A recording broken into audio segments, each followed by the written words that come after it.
Good morning, everyone. There is a verse in this week's Torah portion that reminds us to always remember history. Moshe Rabbeinu says to the Jewish people, Zechor Yemot Olam, remember the days of yore.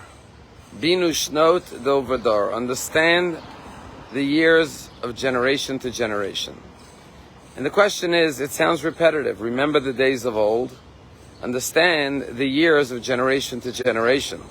In both of the phrases, he's saying, remember your past, remember where you come from, remember your God who took you out of Egypt. But there is a fundamental difference. In the first half of the verse, it says, remember the days of old. In the second half, it says, Binu Shnot, remember the years. What's the difference between remembering the days and understanding the years? And the Vilna Gaon explains, and he says that the word Shnot is from the word like Shana, Shana Tova, in the plural, the years. But we also find that the word Shana can mean the changes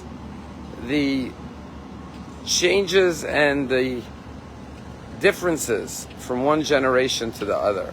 Yes, history repeats itself. And yes, we have to learn from the days of past.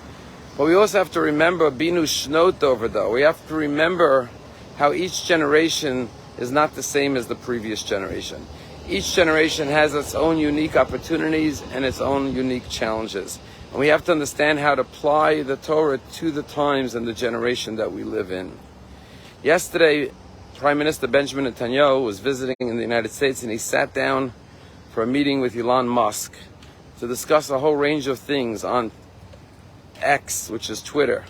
And one of the things they spoke about is perhaps the greatest change in our generation, and that is AI, artificial intelligence. If we thought that the internet was a change in our generation, unprecedented in every other generation, perhaps we're facing the biggest change ever to come, and that is artificial intelligence. And of course, they talked about how there's blessings and curses in it, and we have to make sure we set up guardrails and protections to control and limit the amount of curses that can come from this artificial intelligence. But it was actually back in the 1960s that a young girl once asked the Lubavitcher Rabbi about nuclear atomic power. Is it a good thing or a bad thing?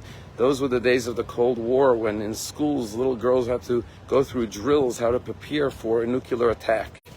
And the Rabbi said to this little girl, do you have a knife in your kitchen? And the girl said yes. And the Rabbi said, is the knife good or bad? And she said, it depends how you use it. And the Rebbe said, exactly. If you use it to cut food, it's good. If you use it to hurt somebody, it's bad. And the same thing is with AI. It contains the biggest blessings and the greatest potential for change in our time, and the greatest challenges and the greatest threats. And that's what Moshe Rabbeinu warned us about. Remember the past, but also remember the changes, the fluctuations that are unique to each generation. There is a YouTube content influencer creator by the name of Mr. Beast. His real name is Jim Donaldson, but he goes by Mr. Beast. Mr. Beast has 184 million followers. And he put up a video about a half a year ago that has already received about 160 million views. And the title of the video is 1,000 blind people see for the first time. And in this video, what happened was he saw a TED Talk by a Jewish doctor by the name of Jeffrey Levinson, who talks about how there are billions of people around the world who have cataracts in their eyes and cannot see. And even though the surgery is very simple and inexpensive, they don't have access to medical care to get that surgery done. And they live with blindness their whole life. And so as a Jewish doctor, he said, Judaism teaches if you save one person, you saved an entire world. So he made it his life's mission to go around the world to these remote areas and provide this surgery, to bring equipment and cure people from blindness. And Mr. Beast, as he calls himself, saw this TED Talk from Jim Donaldson, and he called him. And he said, I was so moved and inspired by what you do. I want to sponsor 1,000 cataract surgeries to take 1,000 people out of blindness over the course of 3 weeks. And through his YouTube channel, he was able to raise the funds. And sure enough, there's a video titled 1,000 blind people see for the first time. And it has almost 160 million views. And in it you see the way they go to rural areas, poor people in Africa and other places, and they give them the gift of sight for the first time in their life. That's the power of the internet, of technology, that we've never had before to do good. But there's equal opportunities for, unfortunately, doing harm. That's what Moshe Rabbeinu says. All generations have to look back, but we also have to know what is unique to us and utilize the blessings of our generation to its fullest.